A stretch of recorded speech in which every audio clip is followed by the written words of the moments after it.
बोलिए गजानन भगवान की जय। आप सभी को सादर जय श्री राम, जय श्री कृष्ण। आज आप माघ मास मातम्य का 21वां अध्याय सुनेंगे। 20वें अध्याय में आपने सुना लोमस ऋषि वेद निधि ब्राह्मण से कह रहे हैं कि अच्छोद सरोवर में स्नान करने से अवश्य ही मोक्ष प्राप्त होता है और राजसूय और अश्वमेध यज्ञ से भी अधिक फल माघ मास में स्नान करने से होता है। अतः संपूर्ण पापों का सहज में ही नाश करने वाला माघ मास स्नान अवश्य ही करना चाहिए। अब आगे 21वां अध्याय सुने। बोले विष्णु भगवान की जय। लोमश जी कहने लगे कि पूर्व काल में अवंती देश में वीरसेन नाम का राजा था। उसने नर्मदा के किनारे राजसूय यज्ञ किया और अश्वमेध यज्ञ भी किए, जिनके खंभे सोने के बनाए गए। उसने ब्राह्मणों को अन्न का बहुत सा दान दिया, सुंदर वस्त्र और सोने के आभूषण से युक्त बहुत सी गायें दान दी।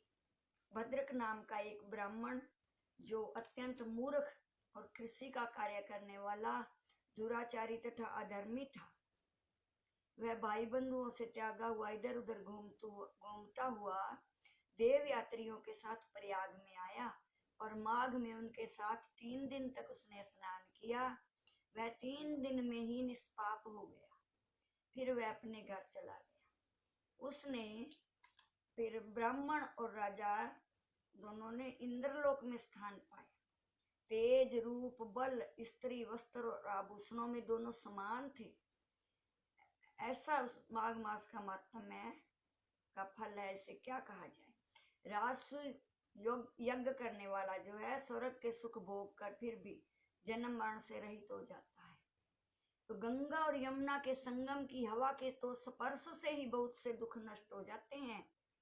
अधिक क्या कहें, किसी भी तीर्थ में किए गए पाप माघ मास में प्रयाग में स्नान करने से नाश हो जाते हैं। मैं पिशाच मोचन नाम का एक पुराना इतिहास सुनाता हूँ। इस इतिहास को ये कन्याएं और तुम्हारा पुत्र सुनेगा तो इससे उनको स्मृति प्राप्त होगी। और पुराने समय में देवद्युति नाम का एक गंभीर और वेदों का पारंगत एक वैष्णव ब्राह्मण था। उसने पिशाच को निर्मुक्त किया था। तो वेद निधि कहने लगे कि वह कहाँ का रहने वाला, किसका पुत्र और किस पिशाच को उसने निर्मुक्त किया। आप सब विस्तार पूर्वक कथा सुनाइए। तो लोमस ऋषि ने कहा कि किल्पज्ञ से निकली हुई सुंदर सरस्वती के किनारे पर उसका स्थान था। जंगल के बीच में पुण्य जल वाली सरस्वती बहती थी। वन में अनेक प्रकार के पशु भी विचरते थे। उस ब्राह्मण के शाप के भय से पवन भी बहुत सुंदर बहती थी, चलती थी तथा समय पर वर्षा भी बरसती थी। और वह वन जो है चैत्र रथ के समान था। उस जगह में आश्रम में धर्मात्मा देवद्युति रहता था। उसके पिता का नाम सुमित्र था। वह लक्ष्मी के वरदान से उत्पन्न हुआ था। वह सदैव आत्मा को स्थिर रखता था। गर्मी में अपने नेत्र सूर्य की तरफ रखता, वर्षा में खुली जगह पर तपस्या करता, हेमंत ऋतु में सरोवर में बैठता और त्रिकाल संध्या करता। जितेंद्रिय और सत्यवादी भी था। अपने आप गिरे हुए फल और पत्तियों का भोजन करता था। इससे उसका शरीर सूख कर केवल हड्डियां मात्र रह गई थी। इस प्रकार उसको तप करते हुए वहां पर 1000 वर्ष बीत गए। तप के प्रभाव से उसका शरीर अग्नि के समान प्रज्वलित था। विष्णु की प्रसन्नता से ही वह सब कर्म करता। दधीचि ऋषि के वरदान से वह श्रेष्ठ वैष्णव हुआ था। एक समय उस ब्राह्मण ने वैशाख महीने की एकादशी को हरि की पूजा कर उनकी सुंदर स्तुति तथा विनती करी। उसकी विनती सुनकर भगवान उसी समय गरुड़ पर चढ़कर उसके पास आए। चतुर्भुज, विशाल नेत्र, मेघ जैसा स्वरूप भगवान को अपने सामने देखकर प्रसन्नता के मारे उसकी आंखों में आंसू भर आए और कृतकृत्य होकर भगवान को प्रणाम किया। उसने अपने शरीर को भी याद नहीं रखा। भगवान ने कहा कि हे देवद्युति, मैं जानता हूँ कि तुम मेरे परम भक्त हो, मैं तुमसे अति प्रसन्न हूँ, तुम वर मांगो।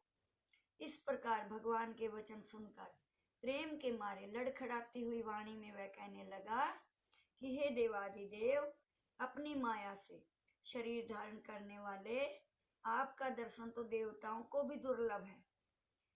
देवताओं को दुर्लभ दर्शन है, वो मुझको हो गया आपका दर्शन, और मुझे क्या चाहिए? बस मैं सदैव आपकी भक्ति में लगा रहूं, ये वरदान दीजिए। तो भगवान उसके वचन सुनकर कहने लगे कि ऐसा ही होगा, तुम्हारे तप में कोई बाधा नहीं पड़ेगी। जो मनुष्य तुम्हारे कहे गए स्तोत्र को पढ़ेगा, उसकी मुझ में अचल भक्ति होगी, उसके धर्म के कार्य सांगोपांग होंगे और उसकी ज्ञान में परम निष्ठा होगी। बोलिए विष्णु भगवान की जय। ये माघ मास का महात्म्य का 21वां अध्याय आपने सुना। मेरी अगली वीडियो में 22वां अध्याय सुने। मेरे इस वीडियो को लाइक शेयर करें, मेरे चैनल को सब्सक्राइब करें। जय श्री राम, जय श्री कृष्ण।